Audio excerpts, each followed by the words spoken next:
Hello and welcome to our next module of study, which is Modern Dance. Remember that each module contains a lecture guide, which is your way of following through with the guide. It's a PowerPoint that is similar to mine, the one that you're seeing right now, but allows you to write notes on it so that you can better address the tasks for this module and also the quiz.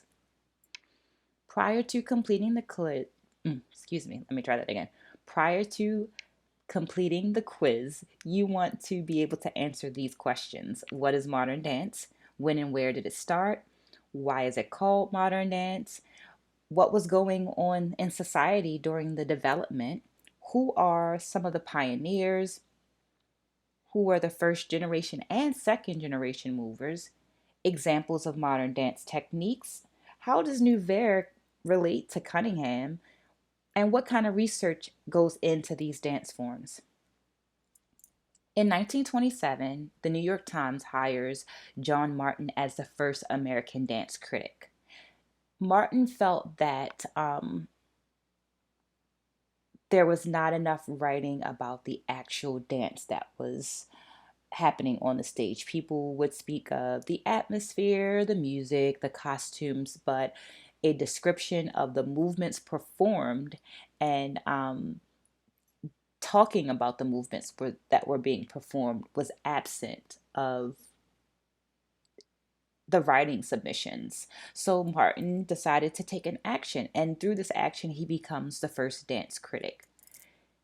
He also gives the American audience the charge of being open minded to something that is different than ballet because he feels that this new kind of movement that he's seeing on stage is modern. It relates to what's going on currently in America. It is a manifestation of American life. Um, and because of that, he coins the term modern dance. He's given credit for coining the term modern dance because he makes the statement, this new modern dance. It's new, it's relevant, it's right now, as opposed to ballet that has an older history and is still, in some ways, just repeating some things. Now, while it is dance, as we have discussed in the course, the dance is informed by other things. It's informed by your thoughts. It's informed by your beliefs. So here are some beliefs or ideas, some ideologies that influence modern dance as we know it. One of them comes from Delsart, who spoke of the connection between emotion and physical movement. Another ideology comes from Delcroze, who spoke about the musicality, the relationship between body movement and rhythm. These ideas grew enough in their following to have schools of study that taught these ideas and taught other people how to teach these ideas, which is where some of our pioneers came from. We'll get to that in a second. Pablo Picasso, Cubism. So Cubism as an aspect of art, specifically of visual arts. But I will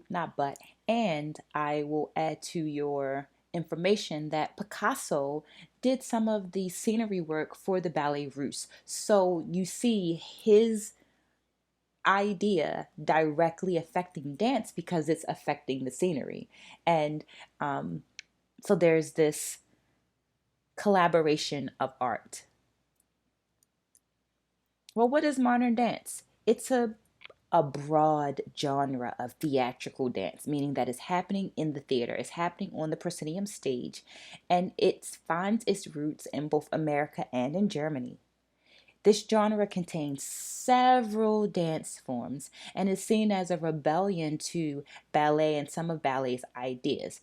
Within the world of modern dance forms, you're going to see this cycle of revolting against the institution, leaning into the institution, and an examination of subjective content.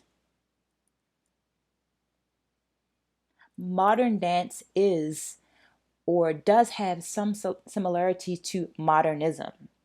So, as we talk about eras, thoughts, what's going on in society, the modernist movement, modernism, characteristics of modernism, a push against artistic boundaries. So, here is what dance and art, dance as a part of art, look like. How can we continue to push? How can we say that there's more? A violation of social norms. You said that this was okay, but I'm going to offer you that this is okay also. Inhabited by the margins of society. So it's happening on the sidelines and it's growing, but it's not necessarily that thing that's always right there and in front of your face. This approach gives space to and allows for extreme experimentation, which helps art to further develop, and it encourages collaboration between artists. Now, while modern dance has its footing, meaning it's being done and it's being grown inside of the U.S., the United States of America, and in Germany, there is a nod to the East. So the movement is still informed by movements from Eastern societies, Japan, other parts of Asia, and other parts of the world that are east of us. So, what are these characteristics of modern dance? And if you take a look at this list, you might see that it is very similar to the characteristics of modernism because, once again, it is informed by by modernism. An examination of the relation to gravity. So, thinking back to characteristics of ballet, in ballet, there's this the dancer is constantly fighting gravity, which is why when some of you said things like the movement is effortless, it's not. The dancer is constantly fighting against gravity and using other dynamics to portray to you that this thing is easy and it is effortless. The use of pedestrian movement, experimentation, the use of the torso, thinking back to the characteristics of ballet, we talked about that alignment, the head in alignment with the torso and the pelvis. Well, in modern dance, there's going to be more freedom, more experimentation in how the torso is used. The use of bare feet, the inclusion of bare feet, because in ballet world, you have that ballet slipper on, you have that shoe on your foot, but in this experimentation, we're going to see, well, what's it like to move without a shoe, with a sock without a shoe? There's experimentation. Now, this list is not exhaustive because we must remember that dance is dynamic. Culture is dynamic. So new dance forms are being created, new ideas are being tested. And as those ideas are tested, we see new things. So, for example, older forms of modern dance do not use a shoe or a sock, but you will see in contemporary practices dancers dancing with a sock and no shoe. So we see developments as society goes and society decides what works for them. Examples of technique: Dunham, Graham, Cunningham, Limon, Horton, Sylvester, Gaga, Mfundala, Tawali. And once again, this is not an exhaustive list. This is just to show you that there are many approaches to the thing. Our pioneers believed that movement was a manifestation of your beliefs. We talked about this. This is one of the first things that we read in our five premises, right? This movement is connected to your culture, and your culture holds your beliefs and your values. We must also take into consideration, because I brought this up, Germany, that expressionism is what is the precursor of modern dance in America. This expressionism began as a movement by the younger generation in Germany as they pushed against the bourgeois, as they pushed against the elite, as they pushed against the traditions of that time. So this happened during the 1900s and dissolved, kind of went away, not as prominent after World War II. In the expressive dance world, we see a protest against ballet and what is perceived as stagnation. It's not growing anymore, so let's offer something else. There's a turn inward and a focus on what's going on inside of you, your spiritual connection, what's going on with your emotions, and less focus on virtuosity. So think about what all of the things that we talked about in that arc of ballet, what was the focus and these things, and how does that relate to? Remember that while ballet did start before modern dance, ballet is still developing during this time, right? Because we get to World War II and Balanchine is not even has not yet come to the US before expressionism end, right? So Balanchine is still in Europe at this time. So as modern dance develops, ballet is developing again. We see a change, right? It also should be noted that, or I mentioned that these ideas, modernism, Delsart's ideas, Laban is noted in your reading, they were able to establish schools. And through those schools, movement did happen, dance happened. And this expressive dance was one of the only dance forms allowed in Nazi Germany. Our pioneers are listed here. They are also listed in your book. So as I bring up slides for them, the idea is that I'm building on the knowledge that you were offered in your reading. So I'm not going to read everything on the slides because you have this information. Some of this is repetitive. But I want you to kind of look at this. Notice that Isadora moved to Europe, right? So there she's being influenced by this expressive dance. Notice what her inspirations are: nature and natural movement. This inspiration of Greek motifs. So as she looks at these poses, these figurines, this is what's inspiring her to move the way that she wants to move. She is given credit for being in a performance and taking off her corset and taking off her ballet slippers and saying, "This is how I want to dance. I want to dance free of these things." Ruth St. Denis, look again at the inspiration. Avid researcher of the East, Egypt, India, Japan. Spokesperson for liturgical dance in America. Well, we know what liturgical dance is because we've had a unit on dance and religion. We understand the functions of dance and religion, right? Religious dance forms.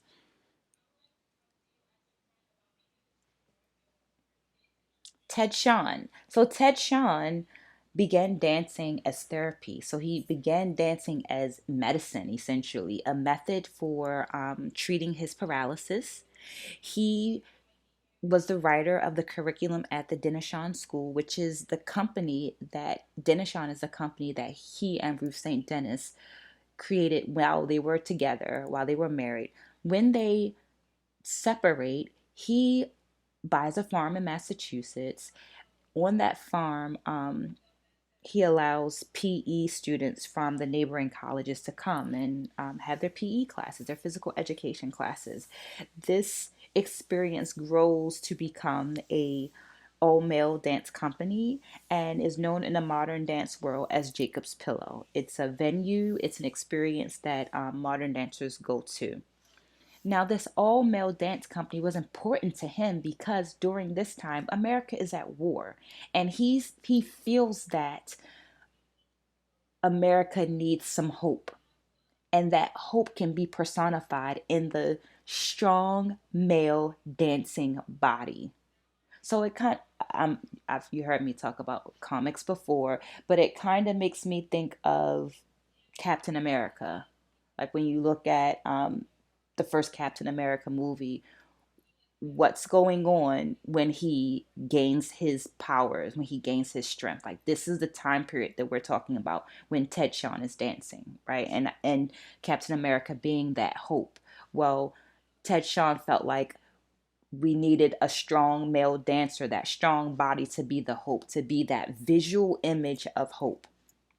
Themes covered in his program included that list that you see down there. So it's a diverse list, right? But it's the American experience, and America is diverse. It's made up of several cultures, right? Some of them relate to where you live, some of them relate to the jobs that you do, some of them relate to other activities, some of them relate to your spiritual practices. Many, many cultures here in America. Now, our first generation of dancers are all informed by those pioneers. Let's take a look. And once again, feel free to take a pause if you need to. These lectures going forward are a little longer because we're going more in depth, but you also have less tats to do. Just because it's a recording, not just because it's a recording, so you can feel free to pause and come back if you need to. But I'm going to keep going. First generation modern dancers. Doris Humphrey. Doris Humphrey. Look at this abstraction and distortion of life, right? The ebb and flows, the ups and the downs of life. Movement as this metaphorical representation of the ups and downs. We saw this. This is a continuation of that. Where are you emotionally, spiritually, that we see in the expressive dance.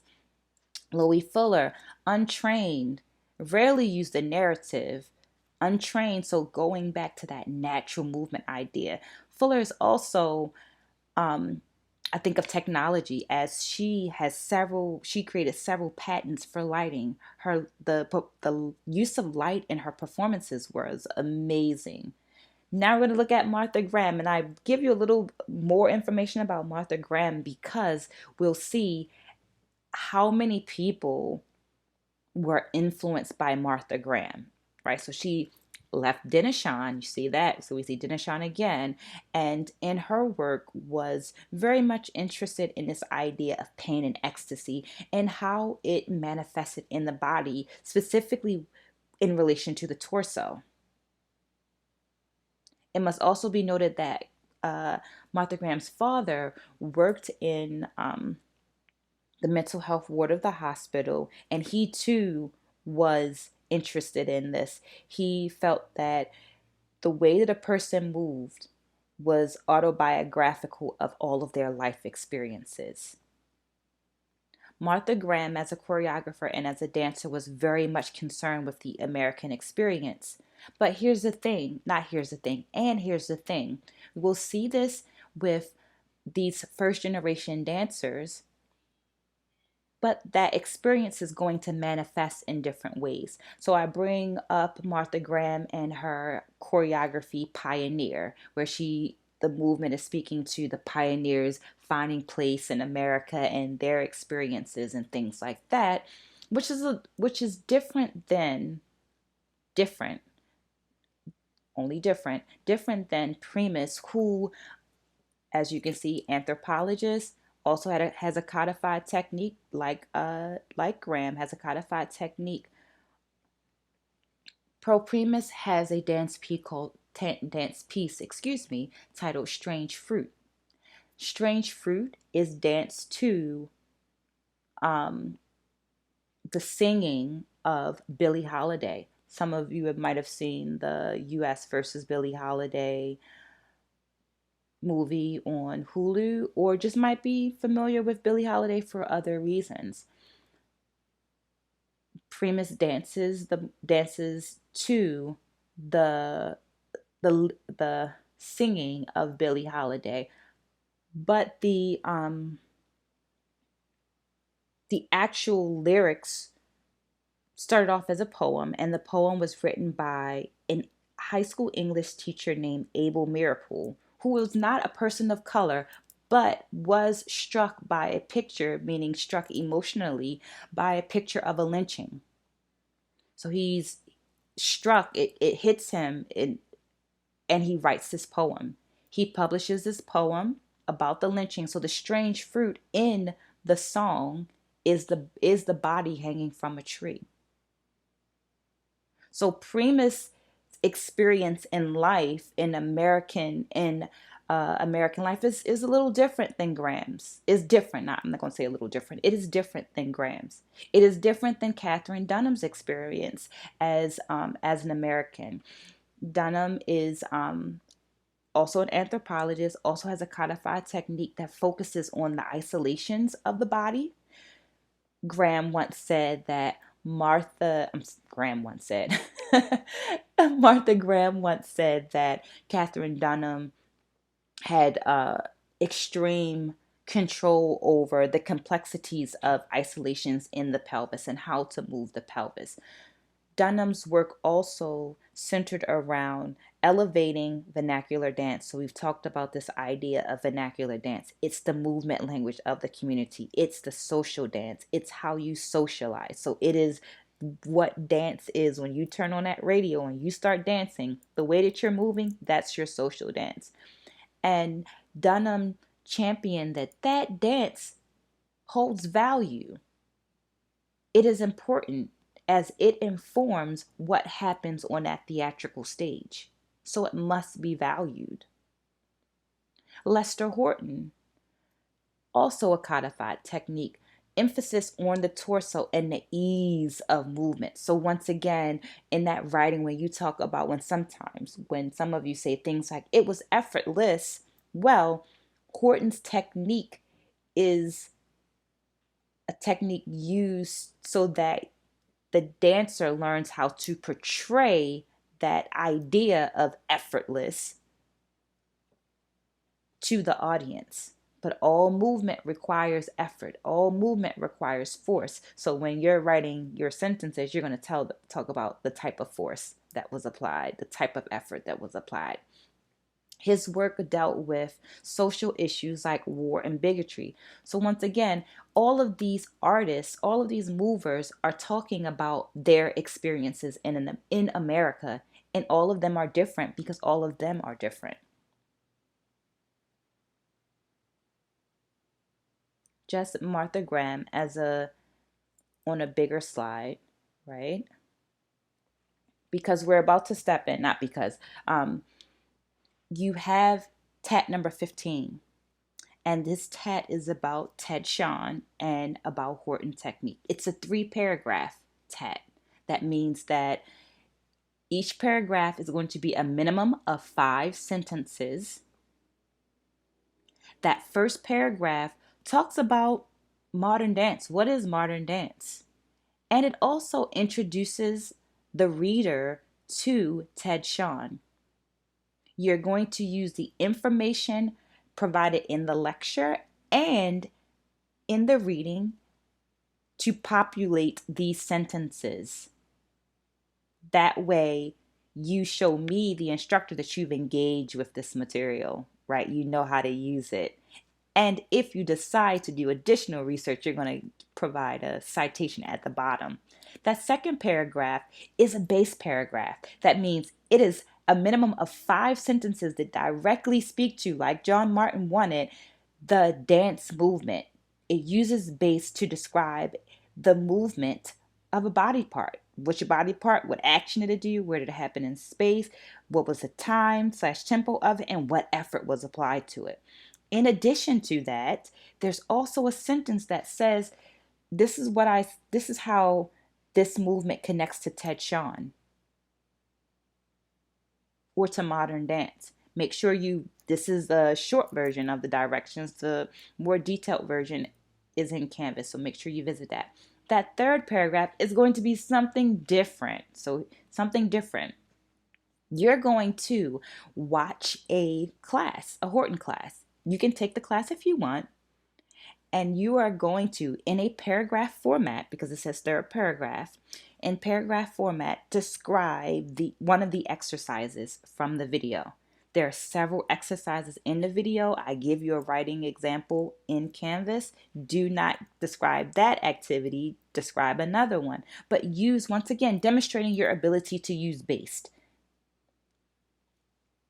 Demonstrating your ability that of understanding and applying the content. So that paragraph not only uh, describes the exercise, but it also gives us some information about Lester Horton. If you have any questions about this activity, please email me via Canvas prior to the due date so that I have enough time to respond, you have enough time to get my response, you have enough time to apply the information and send it off while the assignment is still open and available. Have a wonderful day.